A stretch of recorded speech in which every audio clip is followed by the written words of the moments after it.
Week at the Supreme Court because it could issue a decision on President Trump's controversial travel ban this week. The ban impacts 5 Muslim-majority nations as well as Venezuela and North Korea. So let's bring in our Supreme Court panel to break it down and give us some predictions. We've got Elizabeth Wydra, who's with the Constitutional Accountability Center, and Gail Trotter, who is an attorney and political analyst. So Gail, I will start with you. How do you think the Supreme Court is going to rule on this? Is the travel ban constitutional or not? The proclamation is entirely constitutional. President Trump had his head of the Department of Homeland Security do a multi-agency worldwide review of every country, and they determined that there were certain countries that did not provide enough information for the United States to vet whether their citizens could enter our country safely. And the vast majority of the countries that were looked at and reviewed are not part of this proclamation, and the vast majority of Muslim-majority countries were not part of this proclamation. So, Gail, you think it is constitutional? Yes. Elizabeth, do you agree? I do not agree. You know, the president does have significant discretion when it comes to immigration matters, but he also is bounded by the Constitution, which says that we do not discriminate against people based on religion. And the president's own comments have made very clear that he intended this to be a Muslim ban. And all this legal window dressing put on it does not change that fact. He also is limited by what Congress has said about how that president can exercise his discretion. And Congress has said clearly you cannot discriminate when issuing immigrant visas on the basis of nationality or place of residence. And this proclamation, this Muslim travel ban, fails on both counts. And that's false. Well, it's not. It's the law.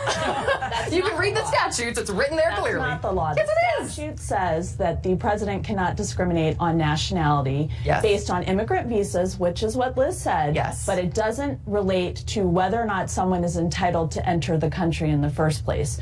The statutory language and the Constitution give the president wide authority for foreign policy reasons, for national security reasons, to make sure that anyone who's attempting to enter this country is vetted as being safe. But Elizabeth, you can't discriminate on the basis You're of looking, religion. you're looking at me like you very want to clear. respond. Only on immigrant visas. No, in everything. That is a fundamental value in this country that is enshrined in the very First Amendment to the Constitution. You cannot have a preference for one religion or sect over another. It is absolutely clear and applies to every action of But government. Elizabeth, I want to go back to one point that you actually brought up, and that is just how much does what President Trump said as a candidate during the campaign, how much does that matter? Because Justice Kennedy, who could be the deciding vote, he said a few months ago, is anything said in a campaign irrelevant? So what do you think? So the justices did ask questions on those remarks, both in the campaign and then after Donald Trump became president.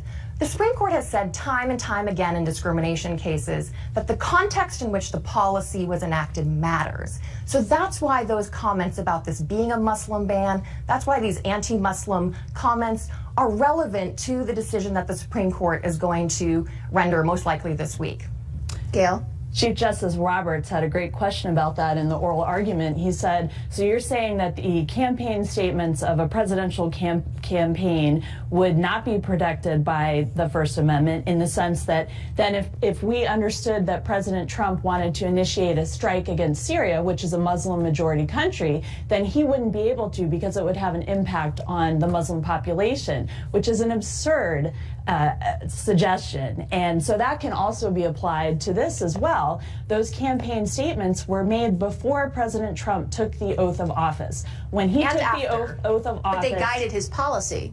not necessarily, but even if those statements were said before he took the oath of office, once he takes the oath of office, he becomes the president. He becomes the head of the executive branch. After he became and president. he has to be able to act. He has to have the full force of his ability under foreign policy and national I think this is security. exactly what the Supreme Court justices are going to be looking at Absolutely. and considering. Could be a very big week. Thanks, ladies, for stopping by. Thank you so Great much. to be with you. All right.